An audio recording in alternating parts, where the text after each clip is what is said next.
Mengapa begitu mudah bisa dapat uang sebagai anggota DPR, apalagi sebagai anggota Banggar waktu itu? Honestly speaking, yes. Semua orang yang kena kasus korupsi itu pasti ada hubungannya dengan anggota Banggar, di mana semua penetapan anggaran ada di situ. Mudah untuk bernegosiasi. Orang akan mencari kita. Tapi aku nggak tahu ya kalau itu masih. Karena aku Pemirsa, baru-baru ini viral video intimidasi yang menurut video itu dilakukan oleh Presiden Jokowi. Presiden Jokowi menurut video itu mengancam parpol agar untuk pemilihan presiden 2024 hanya ada 2 pasang calon. Jika parpol tidak patuh, tidak membangkang perintah Presiden Jokowi, ancamannya masuk penjara. Nah, kebenaran konten ini memang perlu didalami lebih jauh ya. Walaupun demikian, kelihatannya persepsi publik setuju dengan konten video intimidasi ini. Karena video ini terus dibagikan berulang kali. Dan Kang Mizan juga ingat dengan obrolan santuy kolega peneliti sekitar 5 atau 6 tahun yang lalu ketika masih dinas dulu.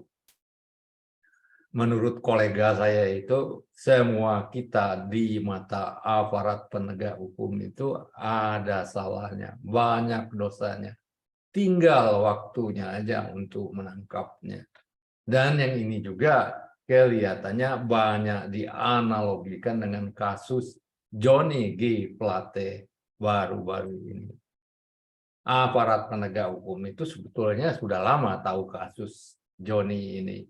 Tapi momennya baru sekarang dia ditangkap.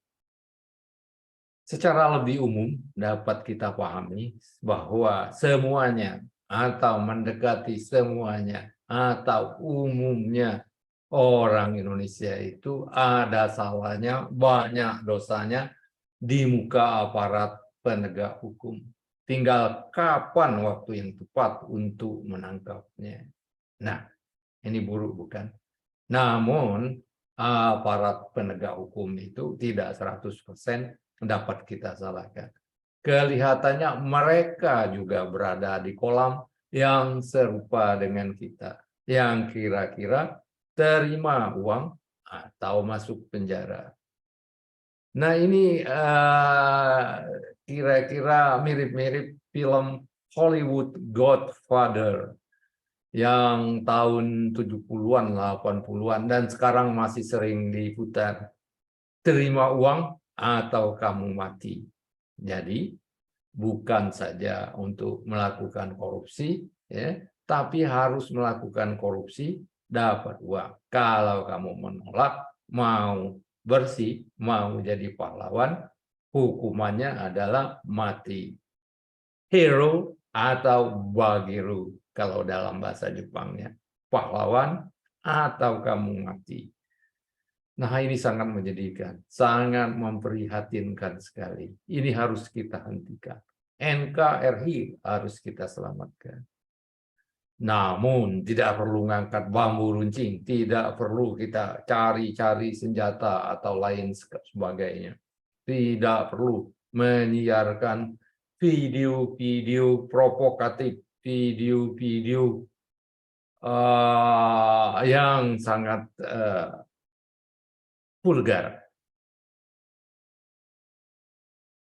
Kita tidak perlu perang dengan para mafia, oligarki, dan apapun itu namanya. Sebaliknya, kita perlu berdamai dengan mereka.